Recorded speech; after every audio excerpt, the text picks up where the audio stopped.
Hey there, my friend. This is Paul Hutchings with PipelineMoney.com, and as you continue to watch this video, you're in for a treat. I'm going to deliver to you in this video a how to win friends and influence people summary, because I just actually finished this book the day before yesterday, and I've been compiling the entire book, which consists of like 30 different tips and 30 different things to do, and I compress them down into what I like to call the 13 laws of a pleasing personality. And why do I call them the 13 laws of a pleasing personality? I do that because in Napoleon Hill's 1928 book called The Law of Success, he gives 15 laws of success. And law number 9 is a pleasing personality. How do you have a pleasing personality? Well, a great way to start would be to read the book How to Win Friends and Influence People, or at least to watch this How to Win Friends and Influence People summary so that you can get the principles that Dale Carnegie lays out in that book. And why might you want to understand these principles?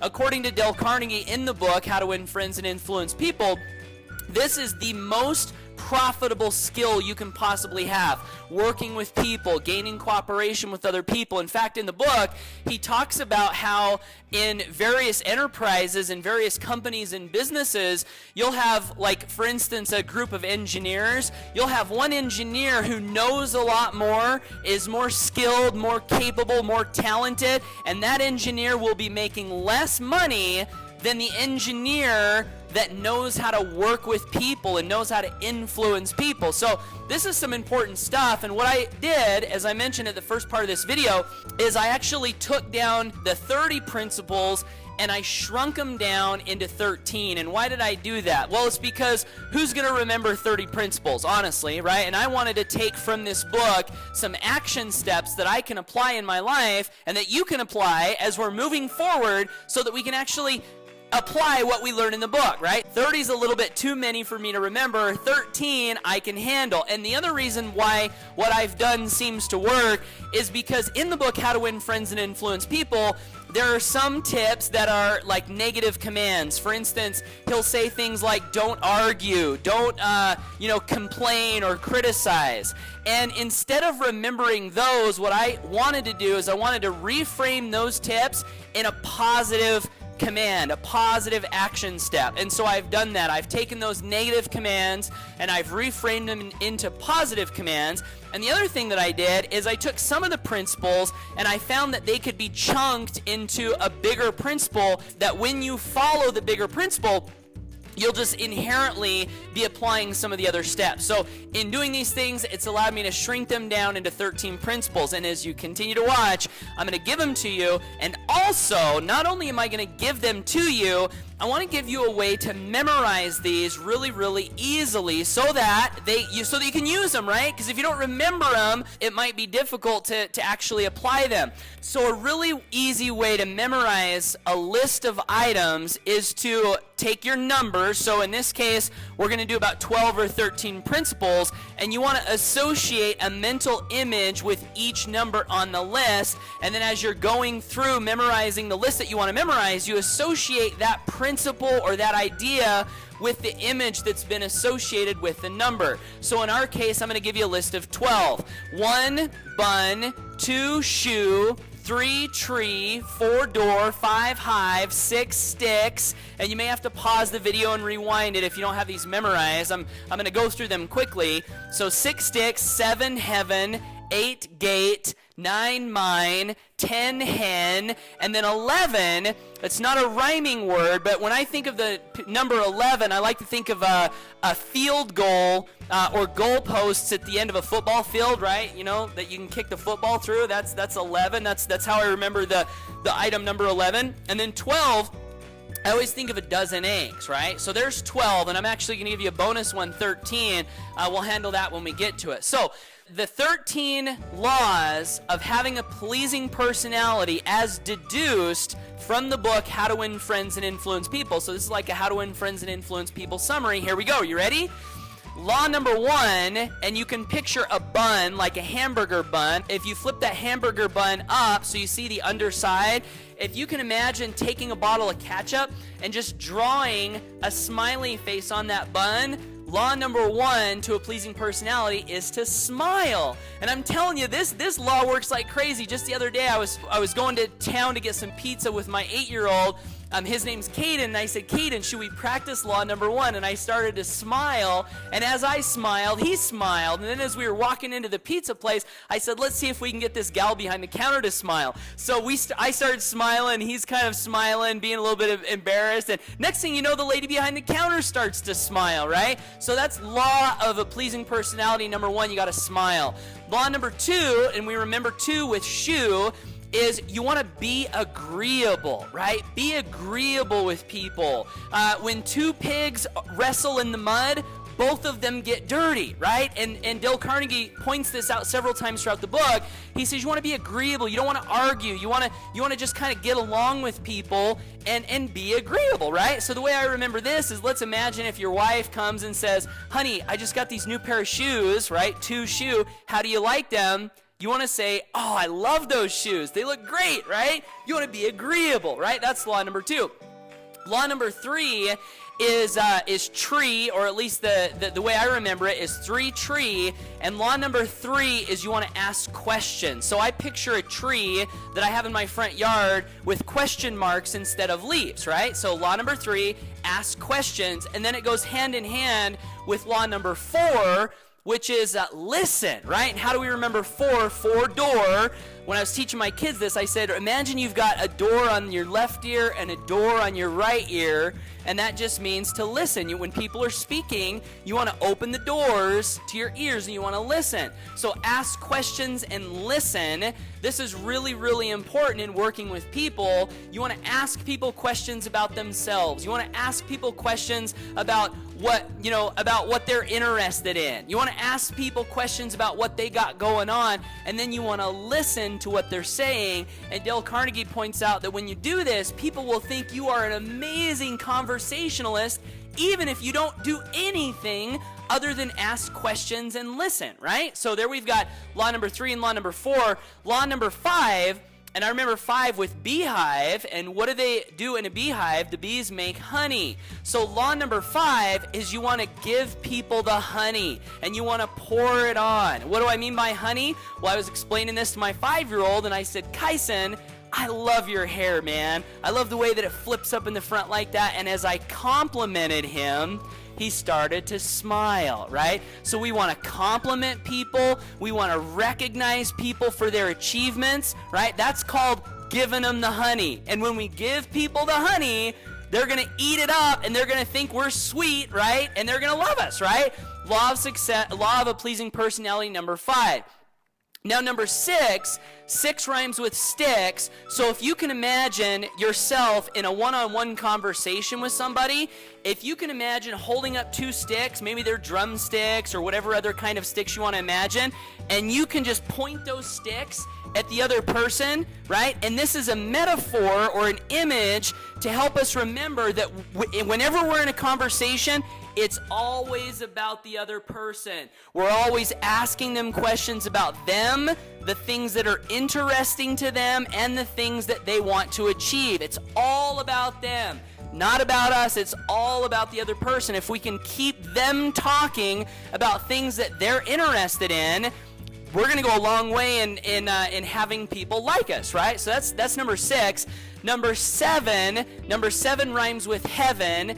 And I like to associate gratitude with the word heaven because gratitude seems to me to be a godly type of a quality. So what we want to do is we want to be grateful for people. How does it feel when someone says to you, you know, I'm so grateful for you. I'm so grateful that you did this. I'm so grateful that you helped me with this thing, right? When we are grateful to people, it automatically fosters this great feeling between us. So that's law of a pleasing personality, number 7. Now, law number 8, 8 rhymes with gate, and if you can picture yourself standing on one side of a gate, facing another person who's standing on the other side of the gate, and the other person on the other side of the gate, they've got a view going this way, and I've got a view going that way, and I'm actually picturing the gate that's at the end of my driveway. And if the person, my neighbor on the other side, is looking back towards my house, he's going to see my house and a mountain range behind my house and a long driveway. And if I'm looking across at his house, I'm not going to see any mountains, right? I'm going to have a totally different view.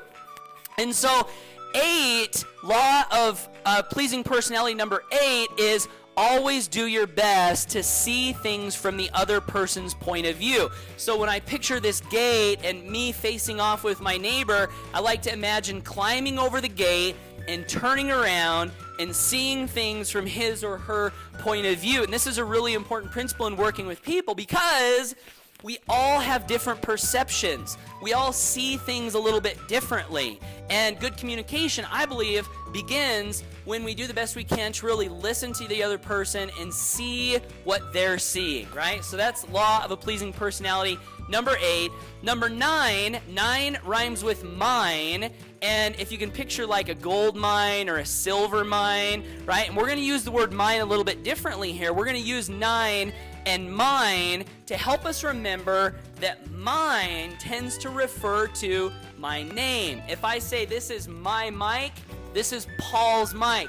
If I say this is my phone, this is Paul's phone. This is meant to remind us that a person's name is the sweetest sound in the human language to that person. So 9, mine, is meant to remind us that we always want to do the best we can to remember and use people's names. And this plays out in a whole bunch of, different areas. It plays out in one-on-one communication. It also plays out in marketing. If you put your prospect's first name in the subject line, I promise you that will increase open rates. Why?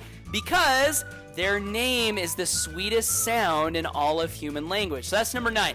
Number 10, if you can remember hen, right? And I don't know if you've ever had chickens or a chicken coop or anything like this. My in-laws actually have a chicken coop, and my kids love to go out and get the eggs. Every time we go see Grandpa and Grandma, they love to go get the eggs. Well, if you can imagine taking an egg from one hen and putting it under another hen when the other hen is not looking, if you can imagine fooling the hen so that hen number 2 thinks that egg is hers, what's she gonna do? She's gonna protect it, she's gonna nourish it, she's gonna sit on it and keep it warm until it hatches, and then when it hatches, she's gonna call it her baby, right? So 10 is to remember that if we can make the other person seem like it's their idea, we're going to have infinitely higher chances of success in influencing people to do what we want them to do. Why? Because if it's their baby, if they came up with it, they're going to want to do it a lot more than if they think it's our baby. So in working with people, if we can find ways to plant ideas in the mind of the other person so that they will think that it's their idea, we're going to have a lot more success, right? Okay, so number 11, remember the goalposts. And it like at the end of a football field, and if you can imagine a face in the goalpost, right? If you can imagine a face, law number 11 is to always save the other person's face.